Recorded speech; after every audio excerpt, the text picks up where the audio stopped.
WNST, Towson, Baltimore, and Baltimore Positive. We are positively no longer in the studio. My friends from Window Nation, they put my windows in today. It's 100 degrees out, so I'm wearing the Window Nation hat. We got pictures. Things will be happening. It's all brought to you by our friends at the Maryland Lottery. I'm giving away the $10,000 scratch-offs out here and our friends at Goodwill.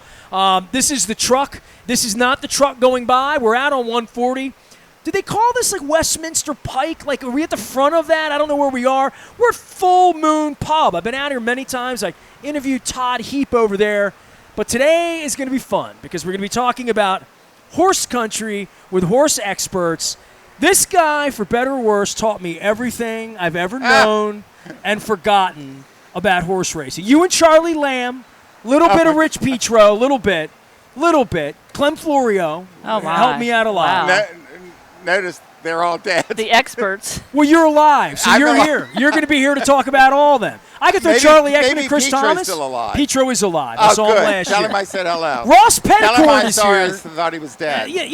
Marjorie Hampson, who was my assistant here all summer long, said, I'm going to call Ross Peddicord, and we're going to talk about how horses are heritage. And I can't even read the Maryland Horse Industry Board card because he gave me the French side. He is the executive director, big shot, at the Maryland Horse Industry. He is it's an office of one, maybe two. Come on, man. You were like a real mentor to me. Do you want to tell the audience how we met, or do you want me to make up my side of the story? You make up your side of the story, because I was employed by the Baltimore Evening Sun when I was 17 years old, and I worked in the sports department doing the agate, which was the scoreboard page.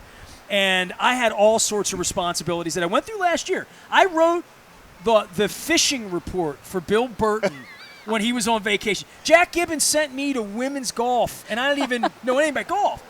But horse racing I learned a little bit about because I had fun with horse racing. I went out to Bowie. I went to Pimlico. I went to Laurel, as Coach Ekman would say. Right. And you were our horse racing guy. And every night he would call me and give me the picks. I'd have to put him in. If he was someplace out on the farm where the couplers didn't work for the Radio Shack, remember that? Yeah, Little I do. TRS 80, the Trash 80, that I had to take his dictation. So when there was breaking news, he would call me, and I'd have to sit there and, type everything he would tell me with my missing finger. Oh, no. And, Marjorie, you wondered if I knew Ross Peddicord. Come on. Those were the days. Man? Those were the days. I love you, Ross. How are you? I remember I was punished. I had to work and do my handicapping in the office because I kept missing deadlines. Surprise, surprise. Because I worked in there with Kevin Cowherd, Sure, Linnell Smith, Sylvia Badger, and we would laugh so hard. Even when I had to work in the office, I missed the deadlines. But I missed one deadline one time because my favorite horse had died, and we had to bury him. And I called up the editor. Was it Jack Gibbons? Jack, yes. Yeah. And said, I'm sorry, but I'm going to be late. I've got to bury my dead horse. And he put that on as one of the 5 top 10 excuses in the history of the Sun papers for missing your deadline. Oh, my. I think I needed a night off because I was at Hammerjacks too late or whatever. Cricket, it is a pleasure to have you here. Cricket Goodall is the executive director of the, what should I say, Maryland Horse Breeders Association. I am. Yes, I am. Right. I mean, that's a big title there. We're in Reisterstown, and when I'm doing the neighborhood tour, and this is really a tribute to our friends at the Lottery and Goodwill and Window Nation, our friends at Restaurant Association of Maryland for sponsoring this, is when I go neighborhood to neighborhood, I want to feature neighborhoods. We're going to talk about Main Street, Reisterstown. We're probably, before it's all going to get over with, we'll be over at the Harriman House and at other places. I've known John over there forever. But we like taking the tour around. And Ross, I saw you in the governor's tent at Pimlico, Preakness, about 3-4 years ago, and you're with Stuart Pittman, who has been on the show now. He's one of the first crab kicks I had at G&M because he's in Anne Arundel County, right on the border. Yep. And you told me you were doing this, right? And, I don't get the paper no more, as they would say, right? Right. Well, tell me about your involvement in this, because, I've known you 36, 37 years. I've always known you to be a horseman's horse. I'm not sure you love newspapers or journalism or sports, but I knew you loved horses. Right. And I think that was how you came at it honest in however long. How many years were you at this on? 18. I was going to say 20. Gosh. I figured it was like that, right? Close But to you've 20. been gone longer than me. I've been gone, I've been gone since 94. 30 years. 92. I left, so you stayed a little longer than me. it always felt to me like you had another hustle. You had a love of horses, and you had a thing going on outside of being a sports writer or a handicapper. Well, I had my own farm. Yeah. And had my own horses and all of that sort of stuff. They couldn't race or compete in my name, so they ran in my wife's name. Or how many horses did you have in that era? I knew you were from 86 to about 92. I mean, that wasn't the glory era of racing, but it was still good. I mean, Triple Crown was serious. I said pretty good. During that period, I had over 100 horses at different times. That's why not all at one time, but that's why everybody knows him. He's That's why we run claimers, right? Literally, exactly, right? exactly. But everybody in the horse business, not just racing. That's why he's so good at his job doing what he does now, because he's a great ambassador for all kinds. We did of everything. We bred horses. We showed them. We raced them. So he's got experience with all that, which is sold them as a very vendor. You would I always say to me, "Come on out to the farm." Yeah. Marjorie, I'm from Dundalk. Tell him how I feel about farms. I mean, it just wasn't something that appealed to me when I was 17, 18, 19. The racing did. And Right. It wasn't the gambling for me. It really wasn't. It was more about being out at the track that I had never been to. My dad never gambled, right? So my dad had never taken me to the track. So it was a little bit like that. I went to concerts and, saw women going into the men's room at the Capitals. I saw things before my time. You know what I mean? So, but horse racing for me wasn't about gambling or any of that. It was about the sports section that I worked at, people like you being there, and me wanting to learn a little bit more about it. That when Bagley would say, we got the 8th race out at Pimlico tonight, the exacta. I didn't even know what an exacta was. And I knew about the form. Right. Marty McGee took me under his wing. Yeah, Oh my God. Marty was great. Marty comes on all the time. Oh, you're kidding. So does Dick Girardi. I mean, I do a lot with racing, especially Preakness week, because I'm still glued to that. That's the third Saturday of Sure. May. It comes back. It was in the papers, the jockeys, the horses, whether it's D. Wayne or Zito. So I did fall into it. And for 31 years on the radio, I turned the whole station over to Kenny Mayne and to Donna Brothers and and any of these Lafitte Pinkai. I love talking about racing that 1 week a year, but y'all live it, man. There's so many characters, and they're still in it, and they, and I am loving farms because the people I work for breed these horses that race. And there are so many beautiful farms in Maryland that we're going to have to get you actually right down the road from here. Sagamore Farm, probably our most iconic thoroughbred farm, is right down the road from where we are right now. I've been invited to Sagamore by everybody but Plank, and I've never been there. And, literally, I know where it is. I know the legend. I know the whiskey. I know it That's all. newer. That's newer. Well, I mean, Kevin Plank and Under Armour being involved in this, and obviously going back to the DeFrancis family and this state and how it's important to the state, and it's part of the heritage of the state. And I wore the Keep the Preakness in Baltimore pins when the O'Malleys were handing them out. I think I had it on when I saw you a couple years ago. I talk about the Preakness and saving that all the time. You guys are on a whole different level. Well, you did a good job. It has been. So I've saved it. Yeah, you saved it. You saved it. But Thank you, Nestor. That is something that comes back every year. But every day, horses are being born, bred. Exactly. Veterinarians, the industry, all of that. Every county. And 30,000 jobs. Yeah, and Annie Arundel is a good, Montgomery, Prince George's, all these counties around Washington that people don't think there are a lot of horses. There are lots and lots, not just race horses. Get off 95, you'll see them, right? Yeah, show horses, dressage horses, polo. Ross has interactions with all those people because they interact with the Maryland Horse Industry. We licensed 800 lesson barns where kids which is and amazing. people take lessons. So little kids growing up to love horses. There are only 200 dairy farms left in My Maryland. wife rode a horse as a child. She hasn't been on one in a long time. Everyone I know who owns a horse, Billick owned horses, has it always wanting to get her out here. We'll get her on a horse. Well, my wife sees this. She's going to want to get back on a horse because she... Well, and during COVID, which is really interesting, when everything shut down and you needed to self-distance and all that, well, riding stables... It grew about 10%. Yeah, because you could be outdoors. Like and golf.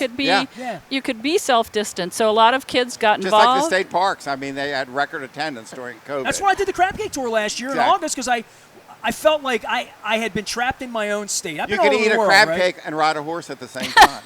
And a state park. See, you'll laugh at me and make fun of me and stuff, but I drove to Deep Creek last year for the first time in my life now. Wow. So we're going back again next week because we loved it, right? Yeah, I had never spent any time in downtown Frederick. I'd gone for a Keys game and and I know it was a foodie place and whatever, but I didn't know how nice it was going to be.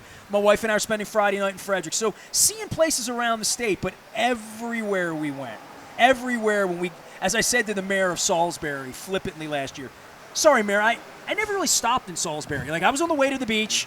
We go to the bathroom, maybe load some ice or beer or whatever we were doing going to the beach. But seeing things off the state, there's nowhere you're going to go without seeing horses in this state. Absolutely. And that's why the tours, whatever it is, wine tour, ice cream tour, crab cake tour. They all have a horse ride next door. Well, they do. And we have had horse farm tours, but you can see them wherever you go throughout the state. We've got you them can from see downtown Baltimore. We have 30 horses stabled in downtown Baltimore. Yeah, that's crazy. Between the 3 horses left at the Baltimore Police by the B&O Train Museum, we've got 3 Arabber stables, all in a quarter. Can you talk about the Arabbers and those animals? Absolutely. Because I've had a lot of people on social media. Like, I grew up on Bank Street in Dundalk, and the Arabbers came down my alley. Really? Wow. Every couple days in the summer, neat. They ring the bell. Right. And they come down, and my parents, we come out, buy bananas, we buy strawberries. We buy the stuff that my parents wouldn't buy in the grocery store, quite frankly. We buy from the Arabbers.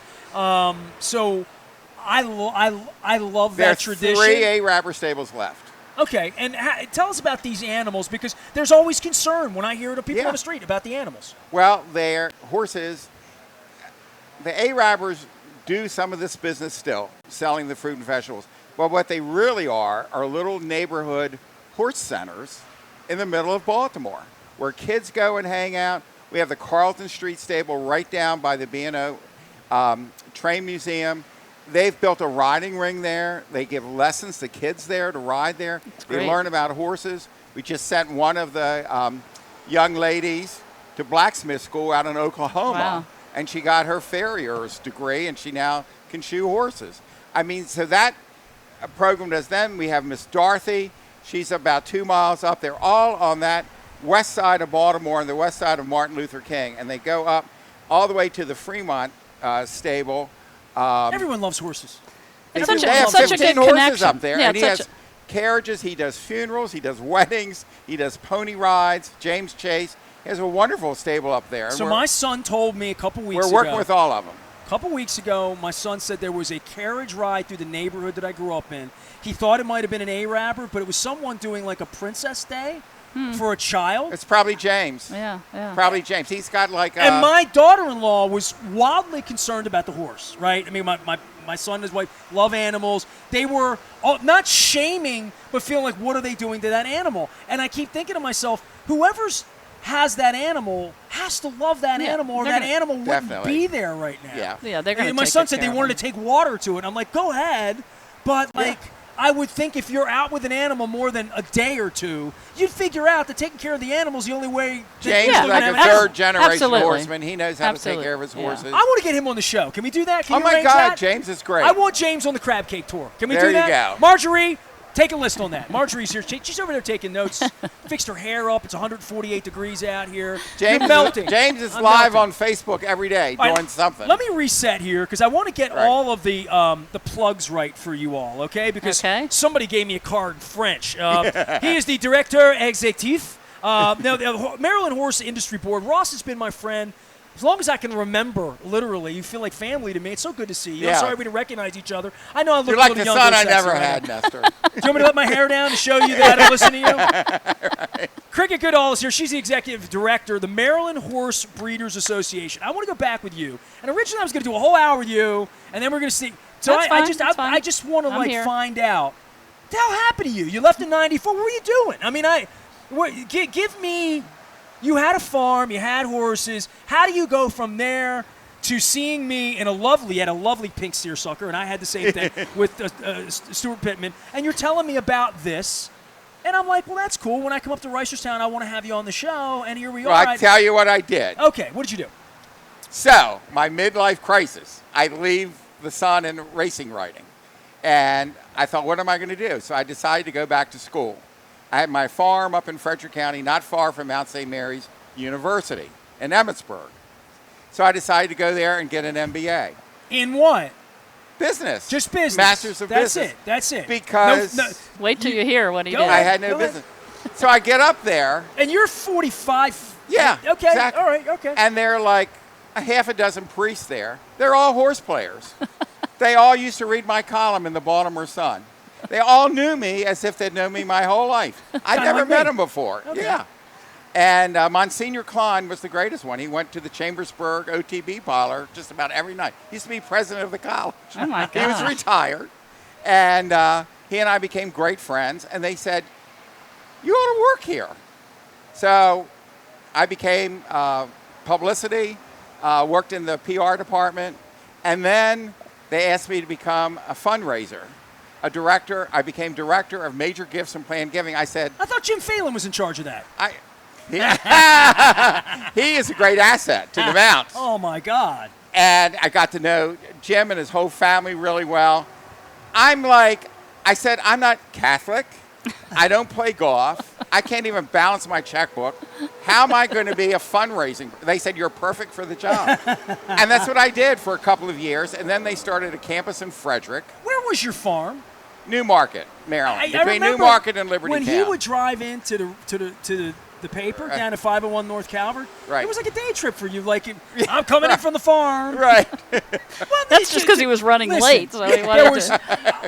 can I say this about Yeah. you? Like, there were 35 people maybe in our department, right? I was by far the Wow. youngest. The next, By far the the youngest, next right. youngest was probably Paul McMullen. Right. He looked 28, but he was 38. You know what I mean? Right. He was 20 years Right. older than me probably Right. at the time. So everybody there was in their 40s and 50s, and I was just this young, rock and roll. Impressionable. Yeah. Yeah, like all You of and that. Rafael Alvarez.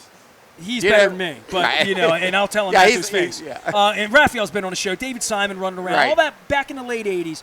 But everybody there went to like journalism school. All I ever wanted to do was be a baseball writer and be Kevin Coward. I Yeah. wanted to be a columnist. That's Right. all I wanted to do. Right? Right. Write a column, chase baseball players around, do all that. You always had like a different life, right? Like you always came in from a farm. It's a good way to describe You had it. another gig.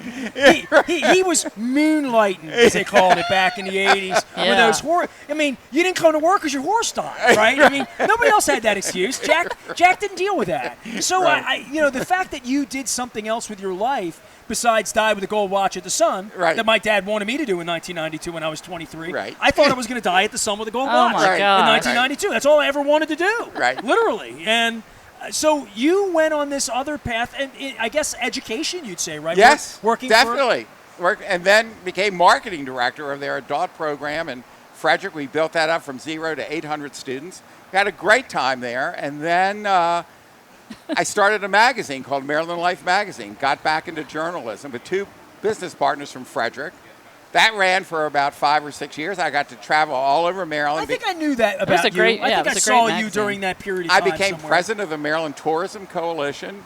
It was great. I got to know all the tourism people around the state. And You are a people Like I person. said, you it were trapped in that newspaper talking about Yeah. horses with there you go. Monsignors. Yeah. Anyway, To unleash He's an the real ambassador. They should have just named him I should ambassador. have had you on a show a Peddicord. long time ago. and then Stewart was then, this is about 2010, the magazine, things were going to the internet. It was harder and harder to get advertising, yada, yada, yada. So Stewart said, we need a director of the Maryland Horse Industry Board. He was president of the Horse Council. Stuart Pittman. Okay. He's now he's county executive for Anne Arundel Yeah. County. But he's a horse guy. He's Totally. a horse guy, true and true, through and through. Anyway, so I applied for that job and I got it. And so I've been there the last 10 or 11 years. And we oversee the recreational riding side, not the racing side, but all the other stuff. The other horses. Yes, of which is the majority of the horses Yeah. in Maryland. So Trail how riding. many horses are breeding in Maryland right now? How many alive horses are there? I don't population-wise. 100,000. 100,000 horses, and how many of them will ever race in a horse race?